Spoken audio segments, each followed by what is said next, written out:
या लेक्चरमध्ये आपण भारतीय न्यायव्यवस्थेबाबत संपूर्ण माहिती जाणून घेण्याचा प्रयत्न करणार आहोत. भारतात कायदे मंडळ कायदे तयार करते, तर कार्यकारी मंडळ त्या कायद्यांची अंमलबजावणी करत असते, तर न्यायमंडळ त्या कायद्यांचा अर्थ स्पष्ट करण्याचे काम करते. भारताच्या घटनेत संघराज्य व्यवस्थेचा स्वीकार करण्यात आला असला तरी न्यायव्यवस्थेच्या बाबतीत एकात्मक व्यवस्थेचा स्वीकार करण्यात आला आहे. भारतात सर्वोच्च न्यायालय, उच्च न्यायालय व कनिष्ठ न्यायालय अशी रचना करण्यात आली आहे. भारताच्या एकात्मक न्यायव्यवस्थेत संपूर्ण गणराज्यासाठी न्यायालयाची एकच शृंखला तयार करण्यात आली आहे.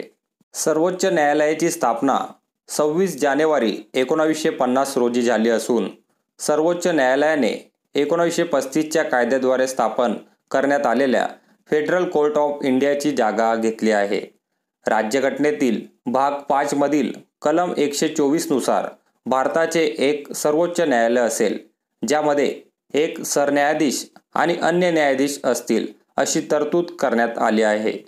या ठिकाणी लक्षात घेतले पाहिजे की राज्यघटनेने अन्य न्यायाधीशांची संख्या किती असावी हे ठरवण्याचा अधिकार संसदेला दिला आहे.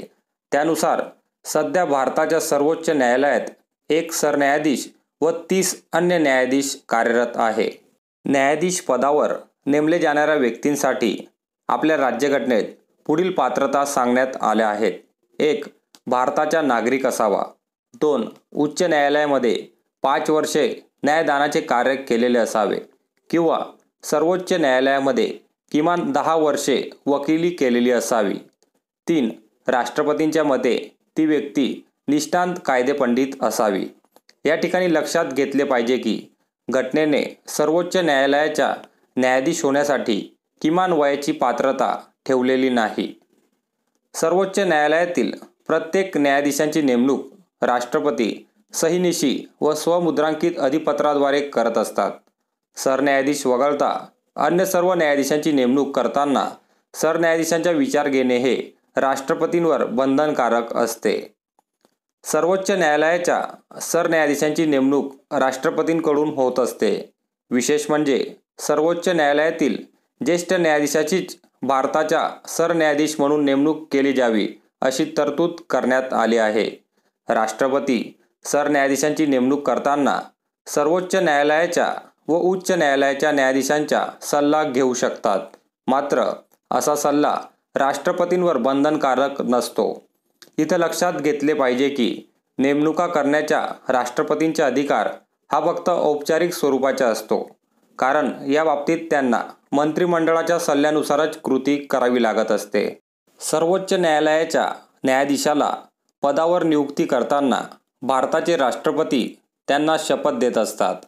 या शपथीचा नमुना 3ऱ्या परिशिष्टामध्ये देण्यात आलेला आहे. भारतीय राज्यघटनेनुसार सर्वोच्च न्यायालयाचे प्रत्येक न्यायाधीश वयाची 65 वर्षे पूर्ण होईपर्यंत पदावर काम करू शकतात.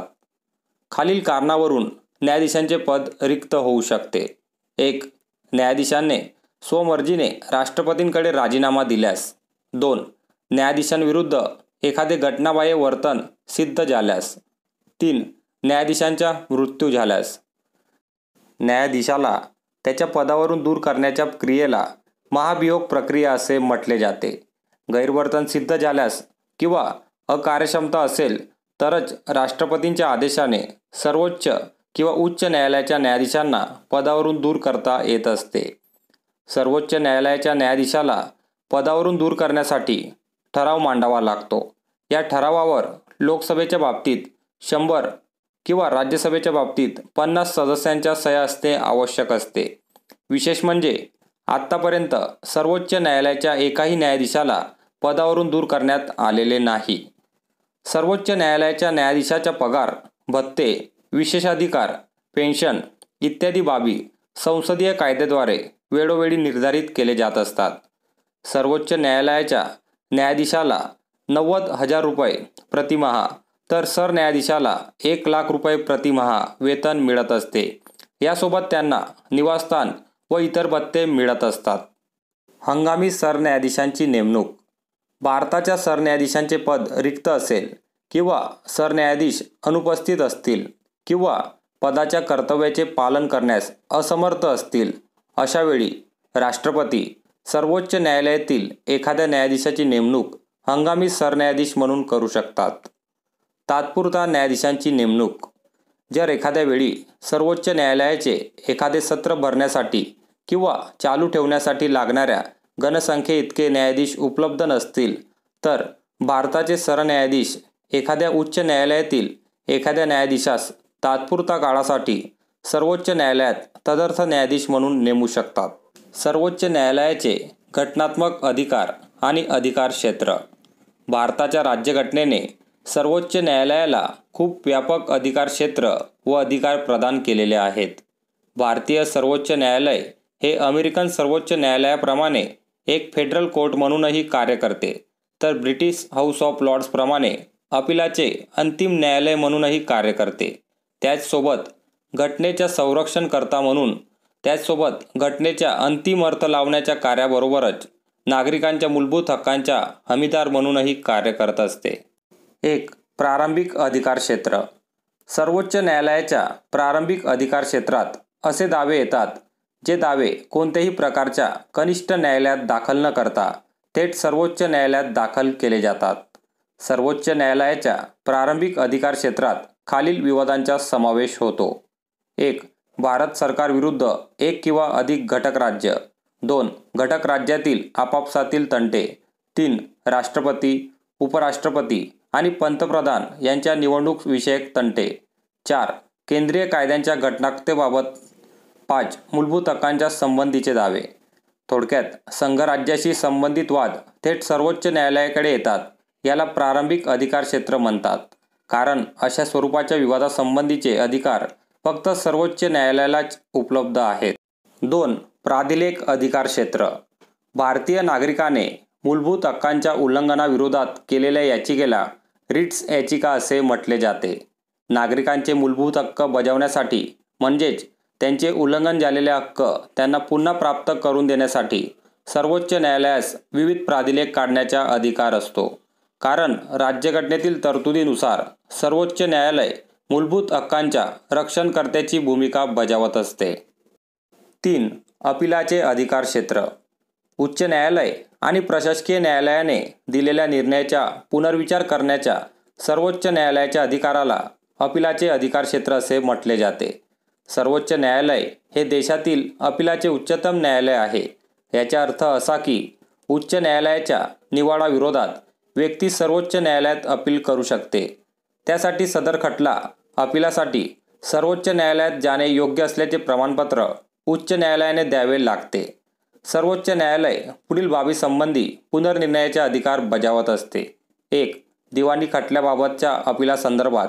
2. फौजदारी खटल्याबाबतच्या अपिलासंदर्भात.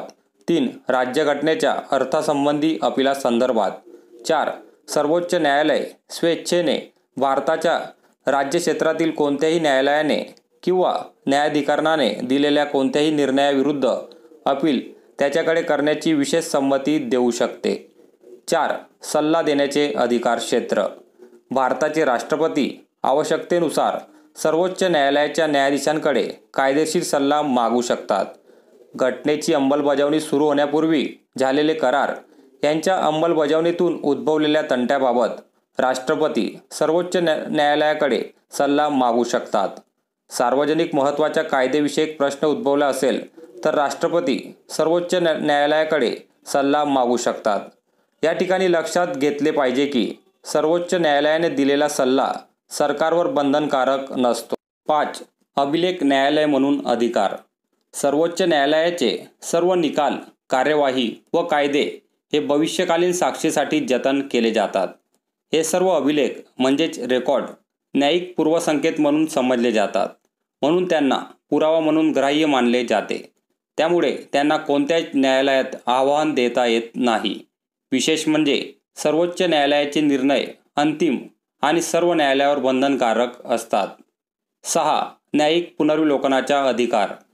न्यायालयीन पुनर्विलोकन म्हणजे कार्यकारी मंडळाचे आदेश किंवा कायदे मंडळाने संमत केलेले कायदे जर घटनेच्या तरतुदींशी विसंगत असतील, तसेच मूलभूत हक्कांचा भंग करणारे असतील, तर न्यायालयाकडून त्यास घटनाबाह्य घोषित करता येऊ शकते. सर्वोच्च न्यायालयाचे इतर अधिकार. सर्वोच्च न्यायालय राष्ट्रपती व उपराष्ट्रपती यांच्या निवडणुकीबद्दल निर्माण झालेल्या तंट्यावर निर्णय देत असते. सर्वोच्च न्यायालयाला त्याने स्वतः घोषित केलेल्या कोणत्याही न्यायिक निर्णय किंवा दिलेला आदेश यांचे पुनर्विलोकन करू शकते.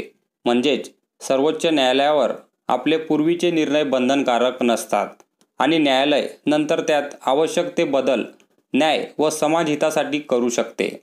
सर्वोच्च न्यायालयाला उच्च न्यायालयासमोरील खटले स्वतःकडे घेऊन त्याचा स्वतः निकाल लावण्याचा अधिकार असतो. सर्वोच्च न्यायालय एक उच्च न्यायालयासमोरील खटला दुसऱ्या उच्च न्यायालयाकडे हस्तांतरित करू शकते. सर्वोच्च न्यायालयाने घोषित केलेला कायदा भारताच्या राज्यक्षेत्रातील सर्व न्यायालयावर बंधनकारक असतो. सर्वोच्च न्यायालयाला राज्यघटनेचा अंतिम अर्थ लावण्याचा अधिकार असतो. सर्वोच्च न्यायालयाला भारताच्या राज्यक्षेत्रातील सर्व न्यायालयावर न्यायिक पर्यवेक्षणाचा व नियंत्रणाचा अधिकार असतो. सर्वोच्च न्यायालयाचे स्वातंत्र्य.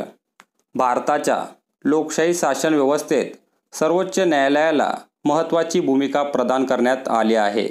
सर्वोच्च न्यायालय हे अपिलाचे सर्वोच्च न्यायालय आहे. त्यासोबत नागरिकांच्या मूलभूत हक्कांचे संरक्षण देखील करत असते. तसेच घटनेच्या संरक्षणकर्ता म्हणूनही ते कार्य करत असते. यामुळे सर्वोच्च न्यायालयाला कार्यकारी व कायदेकारी मंडळाच्या दबाव व हस्तक्षेपापासून दूर ठेवण्यात आले आहे. त्यासाठी घटनेत पुढील तरतुदींचा समावेश करण्यात आला आहे. 1. सर्वोच्च न्यायालयाच्या न्यायाधीशांची नेमणूक जरी राष्ट्रपतीमार्फत होत असली तरी अशा नेमणुका करताना राष्ट्रपतींवर सरन्यायाधीशांचा विचार घेणे बंधनकारक केले आहे. 2. सरन्यायाधीश यांची नेमणूक जरी राष्ट्रपतीमार्फत होत असली तरी ते राष्ट्रपतींच्या मर्जीने पद धारण करीत नाही. त्यांना पदावरून दूर करण्याची पद्धत घटनेत दिलेली आहे. 3. सर्वोच्च न्यायालयाच्या न्यायाधीशांचे सेवा शर्ती त्यांच्या पदावधी दरम्यान कायम राहतात. त्यात कुठलाही बदल करता येत नाही. 4. सर्वोच्च न्यायालयाचे न्यायाधीश व सर्व अधिकारी यांचे पगार व भत्ते भारताच्या संचित निधीवर प्रभारित असतो. म्हणजेच त्यावर संसदेत चर्चा होऊ शकते, मात्र मतदान होत नाही. 5. सर्वोच्च न्यायालयाच्या न्यायाधीशाने आपली कर्तव्य पार पाडताना केलेल्या वर्तणुकीबाबत संसदेत चर्चा करता येत नाही. 6. न्यायाधीशांना निवृत्तीनंतर वकिली करण्यावर बंदी घालण्यात आली आहे. 7. कोणीही सर्वोच्च न्यायालयाच्या कृती व निर्णयावर टीका करू शकत नाही. 8. सर्वोच्च न्यायालयाला आपल्या स्टाफची नेमणूक करण्याचे स्वातंत्र्य आहे. 9. संसद न्यायालयाच्या अधिकारक्षेत्रात घट घडवून आणू शकत नाही, मात्र त्यात वाढ घडवून आणू शकतात. पुढील भागात उच्च न्यायालय संदर्भात संपूर्ण माहिती देण्यात आली आहे.